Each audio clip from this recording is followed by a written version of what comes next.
I want to bring in Mark Schlereth because we talk about this. Athletes are used to having situations like this, Mark, where fans are after them. They want to get a piece of them. It seems like something like this happened here. We don't know everything for sure, but let's assume these fans came up to Darrelle Revis. He didn't like that they were recording. What's an athlete to do in that kind of situation? I mean, ultimately, in this day and age, I think you have to walk away from the situation, or at least try to walk away. And that's what is so perplexing to me, because this is completely out of character of the Darrelle Revis I know. And I've been around him in several social settings, both up close and from a distance. And I have seen him react with people, and I have never seen him be anything less than a gentleman in all these situations. So this, to me, reeks of, that you talked about, the he said, but this reeks to me of something is not right here. The other thing, I really find it hard to believe that Darrelle Revis is going to knock two guys out and they're going to be unconscious for 10 minutes up until the police show up.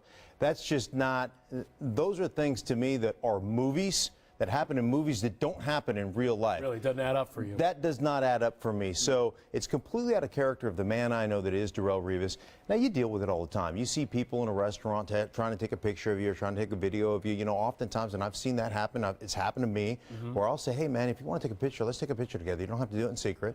Let's just do that. But I think as an athlete, it's a cautionary tale, and I think one of the things you have to be able to take from this is the good ones learn from others' mistakes. The great ones, or the good ones learn from their own mistakes. The great ones learn from others' mistakes. I think you have to look at the situation and say, you know what, I have to have a plan for if this happens to me, how I'm going to get out of that situation, how I'm going to walk away without violence occurring. And that's got to be something that you've got to think about before you go out. A lot of people talk about the idea that when an athlete or somebody famous, or you're walking out in public, that you're in the public eye in the first place, therefore you're opened up to the public, therefore it's on you to sort of always take a step back and cooperate. Again, we do not know what happened in this situation. Yes. But is that how you look at athletes? It's as if they have to cooperate every single time when somebody's asking for a picture, even recording them on a phone? Yeah, I know that would make me stop and say, hey, wait a second. Right, but that's part of what you've gotten yourself into, and it's a different world than when I grew up in the National Football League. There were no camera phones. Yeah. So there's a different world going on right now, but you have to be aware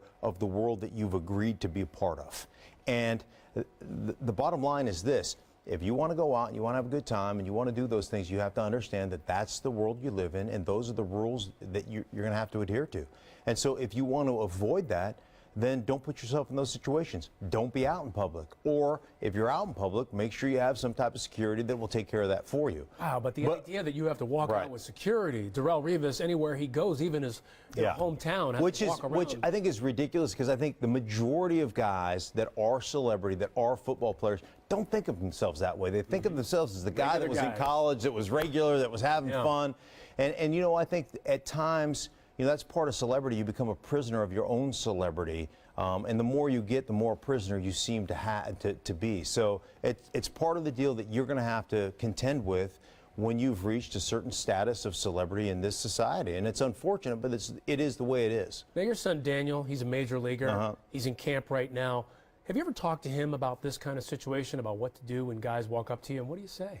Yeah, we have these conversations all the time. And, he spent 4 years in the big leagues. He's trying to make his way back to the big leagues right now. But, I always try to treat people with grace. I always say, we've got, as men, we've got this, we've been sold this bill of goods that's not right. And that bill of goods is what strength is. And true strength comes with grace and humility and love and kindness. And, that's the way I'm wired. So I try to help my son be wired the same way. You've got to treat people with grace. You've got to treat people with humility and kindness, because it's, you've been given a gift. And that gift is you've been blessed to be left-handed and to throw in the mid-90s. And you've got to understand that you did nothing to earn that. That was given to you. And so when you have a gift, I think you have to be gracious and you have to accept that.